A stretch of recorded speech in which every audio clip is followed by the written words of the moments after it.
السلام علیکم ورحمۃ اللہ وبرکاتہ۔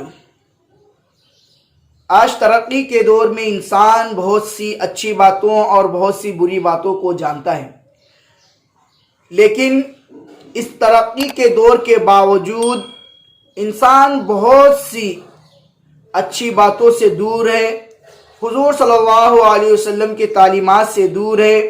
یعنی حضور صلی اللہ علیہ وسلم کی بعض احادیث لوگوں سے پوشیدہ ہے، یعنی چھپی ہوئی ہیں، لوگوں کو پتہ نہیں۔ آج میں آپ کو ایک دعا بتلا رہا ہوں، بہت جامع دعا ہے۔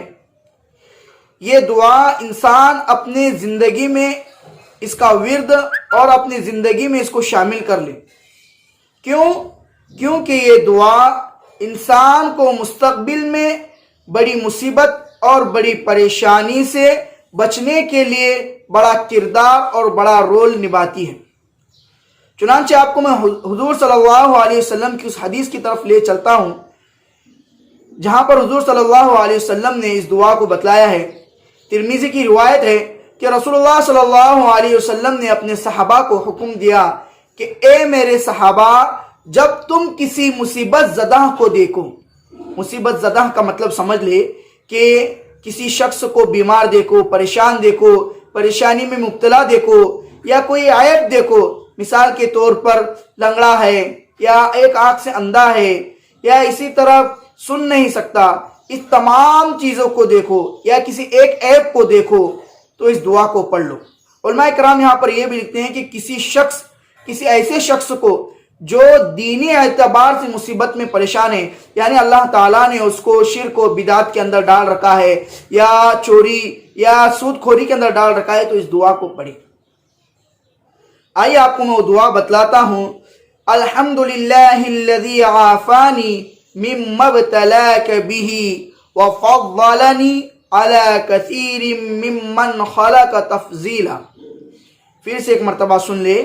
الحمدللہ الذی عافانی مما ابتلاک بہ وفضلنی علی کثیر ممن خلق تفضیلا۔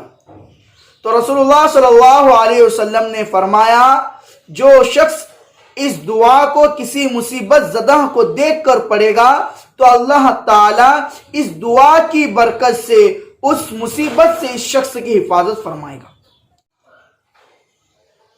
اب ایک بات یہ سمجھ لیں کہ اس دعا کو پڑھنا کس طرح چاہیے۔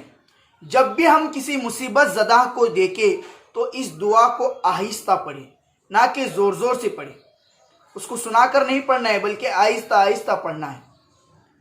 اور اس دعا کو پڑھتے وقت یقین کے ساتھ پڑھیں، کیونکہ ہم مسلمانوں کا یہ عقیدہ ہے اور یہ ایمان ہے کہ حضور صلی اللہ علیہ وسلم کی بتائی ہوئی بات کبھی جھوٹی ہو نہیں سکتی۔ احد کا پہاڑ اپنے جگہ سے ہٹ سکتا ہے، لیکن رسول اللہ کی بتائی ہوئی بات کبھی جھوٹی نہیں ہو سکتی۔ تو ہم اس دعا کو جب بھی پڑھیں تو یقین سے پڑھیں، آزمانے کے طور پر نہ پڑھیں۔ اگر کوئی شخص آزمانے کے طور پر یہ دعا کو پڑھتا ہے تو اس کا فائدہ اس کو ملے گا نہیں۔ اللہ تعالی ہم سب کو ان باتوں کو سمجھنے کی توفیق عطا فرمائے۔